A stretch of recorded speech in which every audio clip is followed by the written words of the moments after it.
Early January 1945. Allied headquarters in Western Europe. The war has reached a stage where movement itself creates pressure. The front no longer advances evenly. Some armies wait on fuel and railheads. Others push forward faster than the system designed to sustain them. Maps show opportunity, but also imbalance. Every arrow added forward stretches something behind it thinner. Within this environment, a request is forming. It does not arrive as a formal challenge, nor as a written ultimatum. It arrives through channels already accustomed to tension. The commander of Third Army believes the moment favors speed over synchronization. German resistance appears brittle. Gaps exist that may not remain open. He wants the authority to exploit them without delay, without recalibration from above. At Supreme Headquarters, the request lands heavily. Eisenhower's responsibility does not narrow with proximity to victory. It expands. He must weigh momentum against cohesion, initiative against alliance, one army's success against the stability of the entire front. Granting full operational freedom would simplify one problem by creating several others. What is decided here will not halt the war, nor accelerate it dramatically. But it will define how control is exercised in its final phase. Once boundaries are set, they will govern everything that follows. The exchange itself is brief. Its implications are not. You don't find true World War II stories like this often. Subscribe now.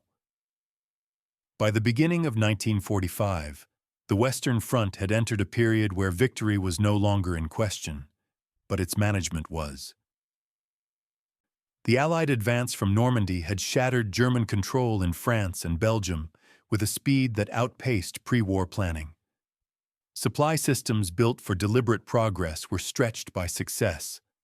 Rail networks lagged behind armored columns. Fuel pipelines remained incomplete. Winter weather slowed road transport at the moment demands peaked. Supreme Headquarters' Allied Expeditionary Force existed to manage this imbalance. Eisenhower's role was not to direct battles, but to coordinate armies, governments, and logistics into a single operational rhythm. British, American, Canadian, and Free French forces advanced on parallel axes, each with distinct political expectations and military constraints. Any major deviation by one formation risked creating vulnerability elsewhere. Patton's Third Army represented both opportunity and disruption within this system. Its operational style emphasized rapid exploitation, decentralized initiative, and continuous pressure. This approach had proven effective repeatedly, most notably during the rapid drive across France and the abrupt northward pivot in December 1944 that relieved American forces during the German Ardennes counteroffensive, known as Operation Wacht am Rhein. That maneuver restored momentum and reinforced Patton's conviction that speed itself was a decisive weapon. From Patton's perspective, early 1945 presented a narrow window. German forces west of the Rhine were weakened by losses, fuel shortages, and the failure of their winter counteroffensive. Intelligence indicated declining cohesion among German formations, increasing reliance on improvised units, and limited capacity for coordinated maneuver. Patton believed that granting Third Army full operational freedom would allow exploitation of these weaknesses before German command could reorganize defenses along the Rhine. Eisenhower viewed the same conditions through a broader lens. The Ardennes fighting had demonstrated that Germany, even in decline, retained the ability to concentrate force unpredictably. In January, German planners launched Operation Nordwind in Alsace, exploiting thinly held sectors to pressure Allied alignment and political cohesion. These actions reinforced Eisenhower's concern that aggressive advances without coordination could expose flanks, complicate reinforcement, and strain coalition trust. Logistics formed the silent constraint beneath every discussion. Fuel allocations were finite. Artillery ammunition was rationed. Engineer units were committed across multiple fronts to bridge repair, road maintenance, and river crossings. Granting one army unrestricted freedom would require diverting resources from others, forcing prioritization that carried political as well as military consequences. There was also precedent. Patton's operational independence had previously created friction, particularly when rapid advances exceeded supply capacity or intersected with Allied political boundaries. Eisenhower did not doubt Patton's effectiveness. He questioned the sustainability of granting autonomy within a coalition war designed around collective control rather than individual initiative. The request for full operational freedom therefore carried implications beyond Third Army. It challenged the framework through which the Allies intended to conclude the war. Total freedom for one commander would reduce Supreme Headquarters to a reactive role, adjusting after the fact to decisions already executed. Partial freedom, by contrast, preserved alignment while allowing exploitation within defined limits. This moment mattered because it exposed the central tension of the Allied command system. Speed promised results. Control preserved stability. Both were necessary, but they operated in opposition. Eisenhower's task was not to choose between them, but to determine where one could be allowed to function without undermining the other. Patton's request did not arrive in isolation. It emerged from months of operational success, accumulated confidence, and a battlefield that appeared increasingly permissive. Eisenhower's hesitation did not reflect doubt in Patton's competence, but recognition that the war's final phase would be shaped less by brilliance than by restraint. What followed would define how authority functioned when victory seemed assured, but risk remained unevenly distributed across the front. From Patton's perspective, the request for full operational freedom was neither defiance nor ambition. It was arithmetic. He assessed German capacity as diminishing faster than Allied caution allowed. Each pause, each coordination delay, represented time granted to an enemy whose only remaining strength lay in preparation.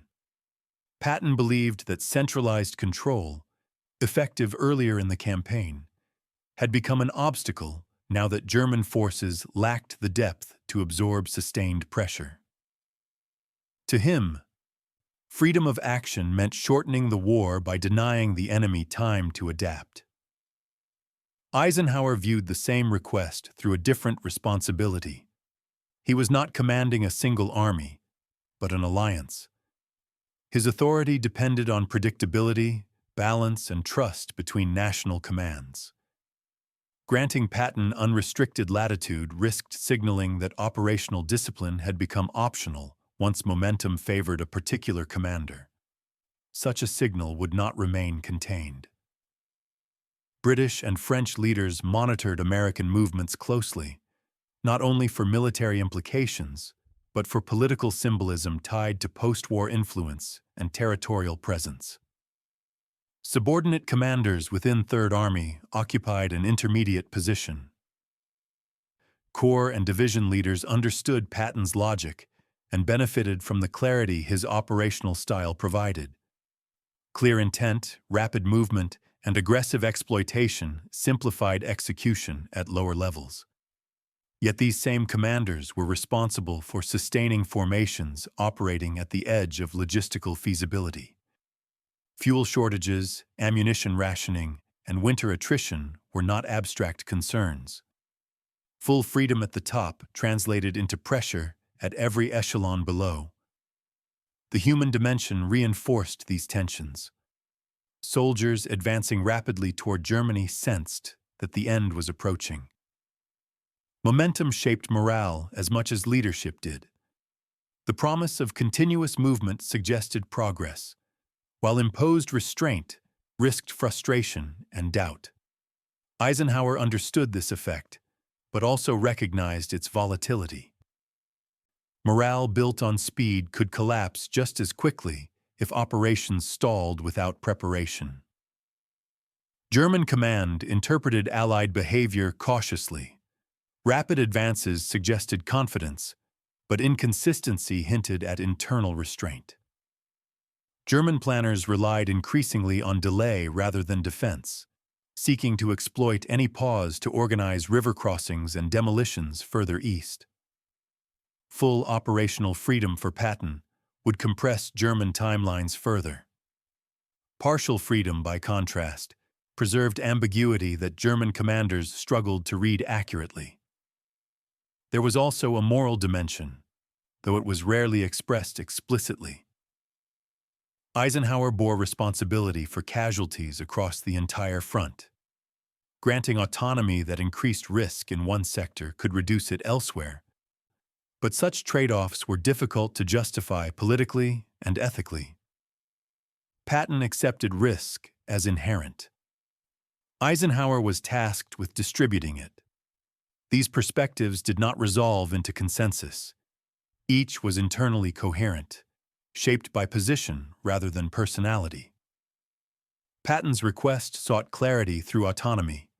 Eisenhower's response sought stability through constraint. Between them lay a system that could not satisfy both fully. What mattered was not which view prevailed, but how the balance between them would be expressed. The answer would not take the form of a single sentence or directive. It would emerge through conditions, limits, and permissions that redefined what operational freedom meant in practice. The turning point did not arrive as a dramatic approval or rejection. Eisenhower did not grant full operational freedom, nor did he explicitly deny Patton the ability to act.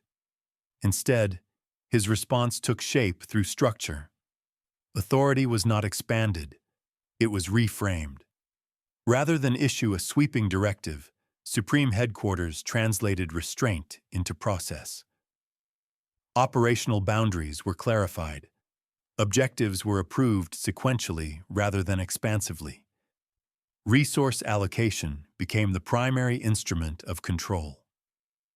Fuel, air support, and engineering assets were prioritized according to theater-wide needs rather than local opportunity.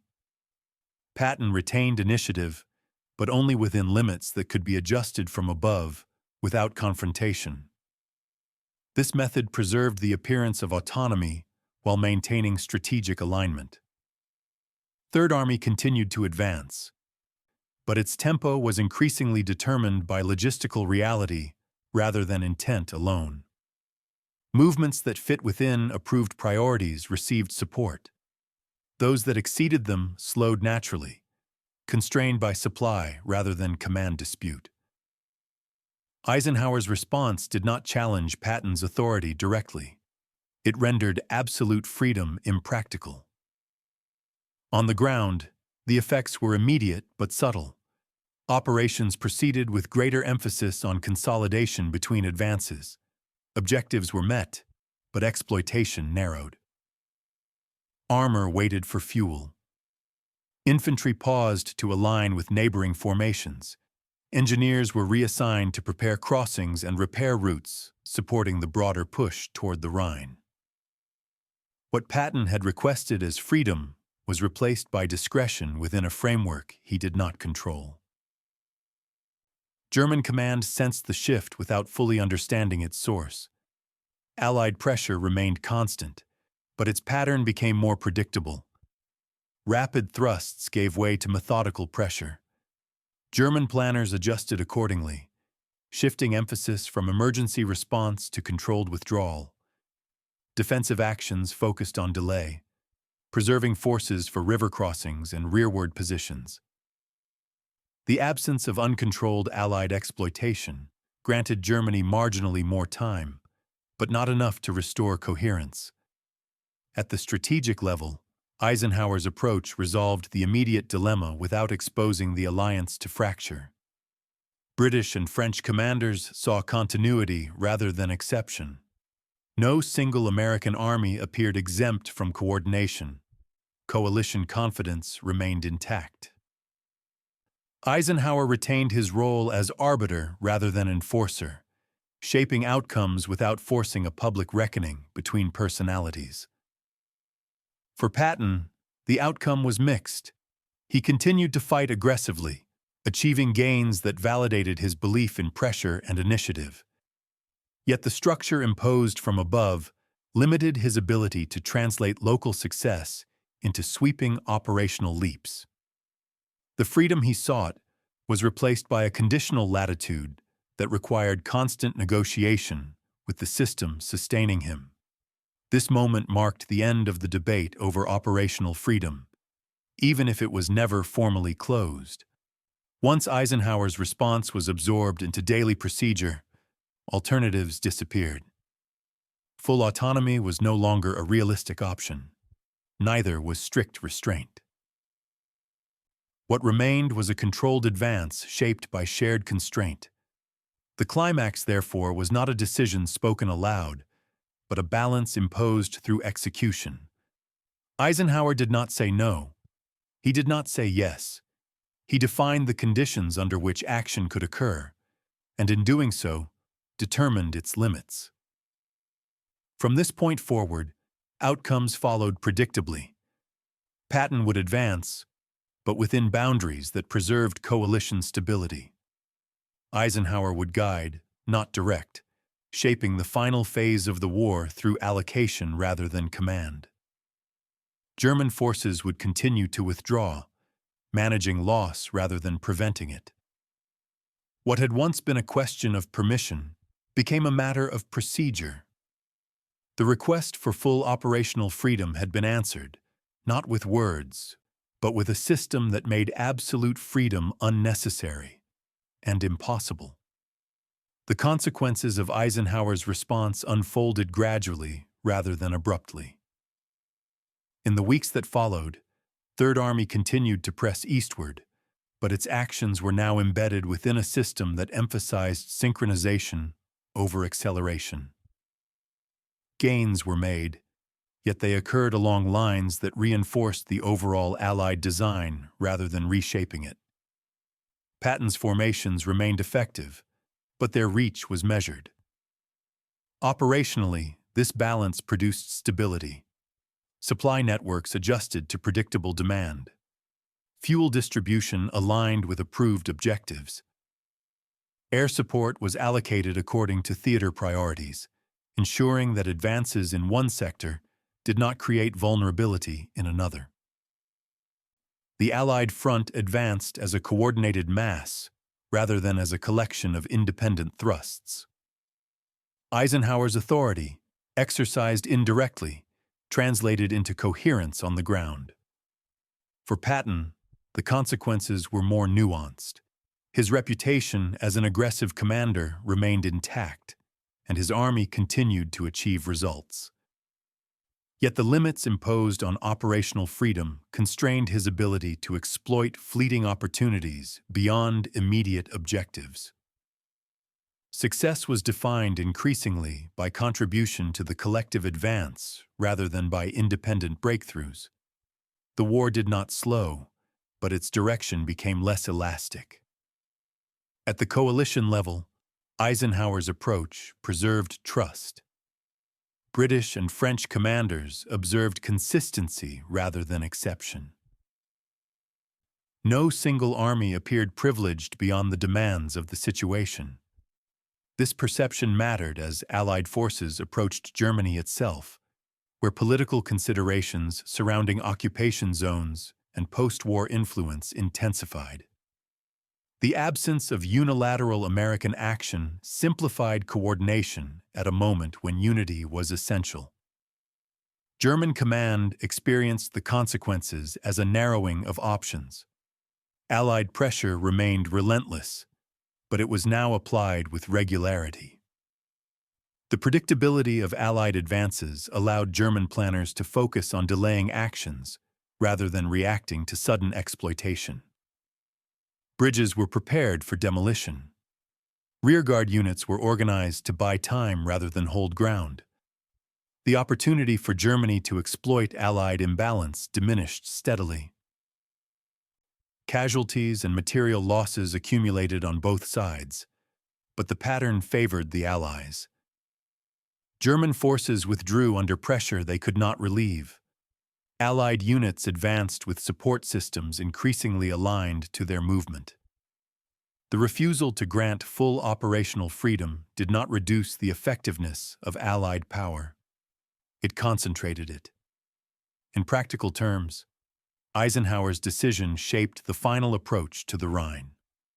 By maintaining control over tempo and alignment, he ensured that when the decisive crossings occurred, they would do so with sufficient preparation and coordination. The consequences of restraint were not visible in a single battle.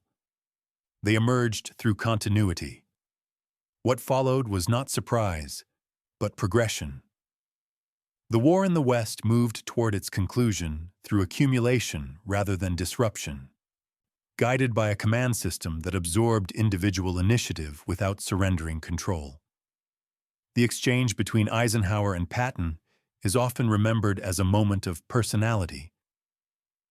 In reality, it was a demonstration of structure. It showed how authority functions in a coalition war when individual capability exceeds what the system can safely absorb. Patton's request for full operational freedom reflected a commander's instinct to act before opportunity closed. It was rooted in experience and reinforced by success. Yet modern warfare, particularly at the scale of World War II, does not reward freedom without alignment. The capacity to move quickly is only decisive when the machinery supporting that movement can keep pace. Eisenhower's response avoided confrontation not out of caution, but out of design. By shaping conditions rather than issuing prohibitions, he preserved initiative while maintaining control. He allowed action to continue, but only in ways that sustained the alliance, protected logistics, and distributed risk across the front.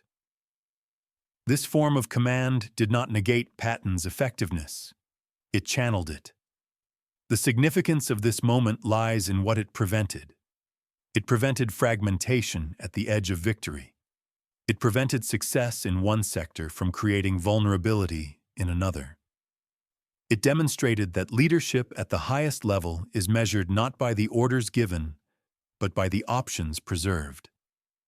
Historically, this decision matters because it reveals how wars are concluded, not how they are begun. The final phase of the conflict in Western Europe was not defined by dramatic reversals or unchecked advances. It was defined by managed pressure, coordinated movement, and deliberate restraint. What Eisenhower said, ultimately, mattered less than what he structured. By denying absolute freedom and refusing absolute restraint, he ensured that the end of the war would unfold as a controlled process rather than a gamble. That balance, once established, carried the campaign forward to its inevitable conclusion. If this story stayed with you, make sure you don't lose this channel. Subscribe.